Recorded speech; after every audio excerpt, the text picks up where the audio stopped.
Hello everyone, आज की इस वीडियो में मैं आपको ऐसे रेड कैंडल सिखाऊंगा। ये रेड कैंडल जहाँ पे बनेगी वहाँ पे आपको सेल नहीं करना है। जैसे कि देखिए यहाँ पे देखो दोस्तों, ये रेड कैंडल बनी। यहाँ पे लोग रेड कैंडल को देख के एंट्री लिए होंगे, सेल किए होंगे। आपको जहाँ जहाँ पे ये रेड कैंडल दिखाई देगी वहाँ पे आपको सेल नहीं करना है। अब तक दोस्तों आपने ये सीखा है कि रेड कैंडल बनती है तो आपको सेल करना है, लेकिन आज की इस वीडियो में मैं आपको ऐसे ऐसे रेड कैंडल सिखाऊंगा, बताऊंगा उनकी साइकोलॉजी की, जहाँ पे आपको सेल नहीं करना है। अगर आप इस रेड कैंडल को समझ जाते हो, उसकी साइकोलॉजी क्या है, कहाँ पे बनेगी, कैसे कैसे आपको ट्रेड करना है, तो आप लोग अपनी स्किल्स को काफ़ी हद तक इम्प्रूव कर पाओगे। ठीक है, तो फिर चलिए दोस्तों वीडियो को स्टार्ट करते हैं और आपको बताते हैं कि कौन सी कैंडल है जहाँ पे आपको सेल नहीं करना है। तो फिर चलिए सीखते हैं कैंडल को। जैसे कि यहाँ पे देखिए फर्स्ट कैंडल है और ये सेकंड कैंडल है, ये थर्ड कैंडल है। तो आपको ये 5 कैंडल दिखाई देगी चार्ट बनती हुई। जब बनेगी तो वहाँ पे आपको सेलिंग नहीं करनी है। अब देखिए आप ऐसे यहाँ पे जो बिगिनर लोग हैं, आप ऐसी कैंडल को देख के शायद सेल कर देंगे। तो जैसे सेल करेंगे प्राइस वहाँ से उल्टा ऊपर भाग जाएगी, तो आपको सेल करने का क्या फायदा।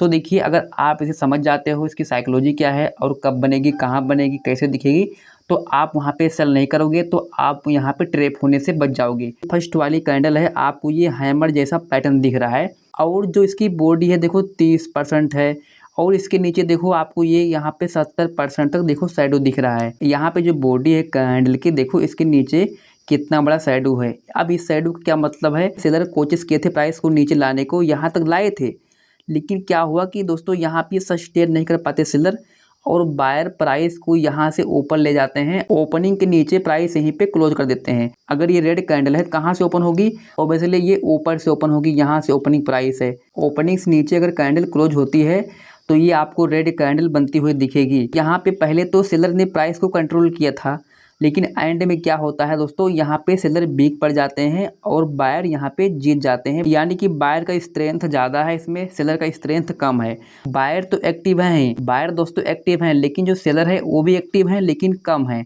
लेकिन यहाँ पे ज़्यादा बायर एक्टिव हैं, बायर एक्टिव हैं, यानी कि यहाँ पे प्राइस जो है ऊपर जा सकता है। तो आपको यहाँ पर भूल कर भी सेल नहीं करना है। इसके बाद जो सेकंड वाली कैंडल है, इसको समझिए, सिमिलर वैसे काम करेगी ये भी, लेकिन इसमें देखिए क्या हुआ दोस्तों, अगर ये ओपन यहाँ से होती है कैंडल ऊपर से, तो देखिए क्या हुआ दोस्तों, प्राइस आया नीचे और ये कहाँ तक आया था, यहाँ तक आया था। बायर प्राइस को फिर से ऊपर ले जाते हैं, यानी कि इसमें बायर का स्ट्रेंथ ज़्यादा दिख रहा है। इस कैंडल को बायर ने कंट्रोल किया है। बट क्या हुआ कि दोस्तों देखो, ओपनिंग से नीचे ये प्राइस यहीं पे क्लोज हो गई है, यानी कि यहाँ पे बायर एक्टिव हैं ज़्यादा।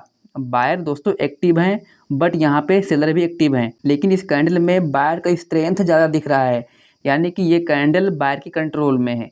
तो ऐसी परिस्थिति में आपको क्या करना चाहिए, आपको दोस्तों यहाँ पे सेलिंग तो नहीं करनी है, क्योंकि यहाँ पे दिख रहा है कि बायर का स्ट्रेंथ ज़्यादा है। ठीक है, तो अगर आपको ऐसी कैंडल दिखती है तो आपको सेलिंग के लिए यहाँ पे प्लान नहीं बनाना है। अभी मैं आपको चार्ट पे दिखाऊंगा कि कैसे बनेगी, कहाँ बनेगी, कैसे कैसे, मैं आपको भी सबूत भी दिखाऊंगा। ठीक है, इसके बाद देखिए जो थर्ड वाली कैंडल है, इसकी साइकोलॉजी क्या है ये समझिए। सिमिलर ऐसे ये भी काम करेगी, लेकिन इसमें क्या समझ में आ रहा है कि यहाँ पे सेलर का जो स्ट्रेंथ है थोड़ा सा यहाँ पे इस वाले से ज़्यादा है, लेकिन इसमें बायर भी एक्टिव हैं। बायर दोस्तों कैसे एक्टिव हैं, देखो यहाँ से ओपन हुए दोस्तों, प्राइस आया नीचे, यानी कि अभी सेलर एक्टिव हैं, लेकिन एंड में बायर एक्टिव हो जाते हैं और बायर प्राइस को ले जाके यहाँ पे क्लोज कर देते हैं, यानी कि बायर एक्टिव हैं।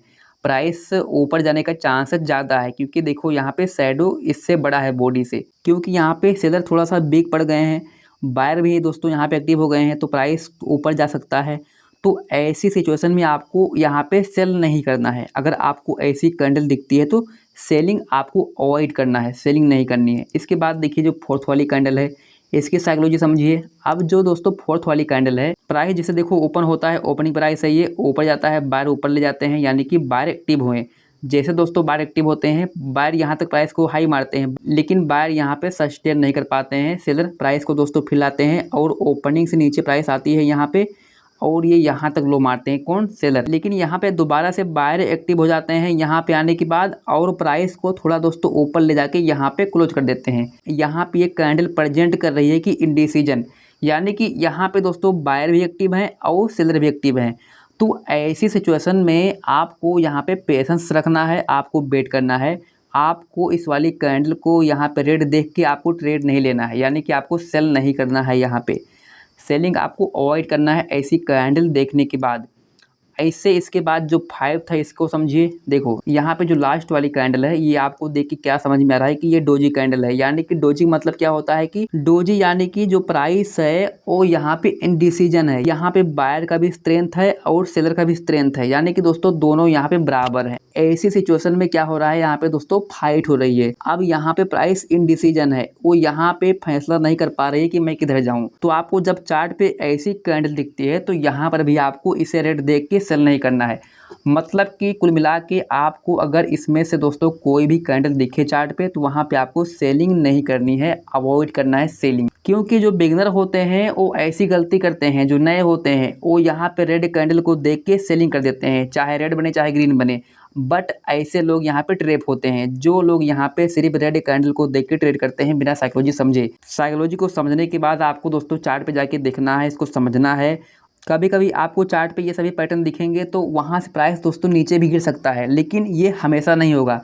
लेकिन आपको इतना ध्यान रखना है कि जब ये पैटर्न दिखता है तो वहाँ पे आपको सेलिंग अवॉइड करना है। तो फिर चलिए मैं आपको चार्ट पे दिखाता हूँ कि चार्ट पे कैसे कैसे पैटर्न बना हुआ है, कैसे कैसे आपको अवॉइड करना है सेलिंग करने को। ठीक है, देखो पहले प्राइस नीचे गिरा, प्राइस नीचे गिरने के बाद देखिए थोड़ा ऊपर गया। इसके बाद देखिए कि यहाँ पे ये पैटर्न बनता है। देखो यहाँ पे इस वाली दोनों कैंडल को ध्यान से देखो, यहाँ पे जो ये दोनों वाली कैंडल है, देखो अभी मैंने आपको ये सिखाया था। यहाँ पे अगर आप इसे देख के सेल करते तो देखिए क्या हुआ। इसके बाद दोस्तों देखो प्राइस काफ़ी ऊपर चला गया है, तो यहाँ पे आप ट्रैप हो जाते। तो अगर आपको ऐसा पैटर्न दिखता है तो यहाँ पे आपको सेलिंग अवॉइड करना है। इसके बाद यहाँ पे देखिए क्या हुआ, यहाँ पे देखो ये तीनों कैंडल आपको साथ में दिख रही हैं। तो यहाँ पे अगर आपको ऐसा दिखता है तो इसके बाद यहाँ पे आपको सेलिंग नहीं करनी है। इसके बाद देखिए दोस्तों क्या होता है, प्राइस ऊपर जाके यहाँ तक हाई मारता है तो यहाँ पे आपका लॉस हो जाता है। इसके बाद यहाँ पे देखिए ये पैटर्न बना। अब ये कैंडल छोटी भी हो सकती है, बड़ी भी हो सकती है, लेकिन यहाँ पे बायर जो है वो एक्टिव हो गए हैं, तो यहाँ से प्राइस दोस्तों ऊपर जाने का चांसेस ज़्यादा है।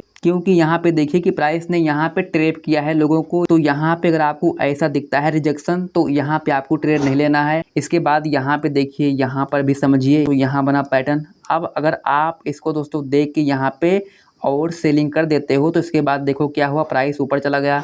तो अगर आपको ऐसा पैटर्न दिखता है तो आपको यहाँ पे सेलिंग अवॉइड करना है, क्योंकि यहाँ पे बायर एक्टिव हैं, ज़्यादा बायर एक्टिव हैं। यहाँ पे सेलर बिग पड़ गए हैं, क्योंकि यहाँ पे देखो दोस्तों आपको ये बड़ी बड़ी बिग दिख रही है। देखो ये अगर दोस्तों कैंडल यहाँ पे आपको हैमर जैसा दिखता है, यानी कि पिन बार जैसा, और अगर यहाँ पे ज़्यादा बड़ा दोस्तों बिग है इसके नीचे, बॉडी के नीचे, तो इसका मतलब कि यहाँ पे बायर एक्टिव हैं और यहाँ से प्राइस जो है आपको ट्रैप कर सकता है। इसके बाद देखिए कि यहाँ पे ट्रैप भी किया है प्राइस ने लोगों को। जो लोग दोस्तों यहाँ पे सेलिंग कर रहे थे वो लोग यहाँ पे ट्रैप हो गए हैं। तो ऐसी परिस्थिति में आपको ट्रेड नहीं लेना है। लेकिन जहाँ पे आपको ऐसी कैंडल दिखे, देखो यहाँ पे कितना सेलर स्ट्रॉन्ग है।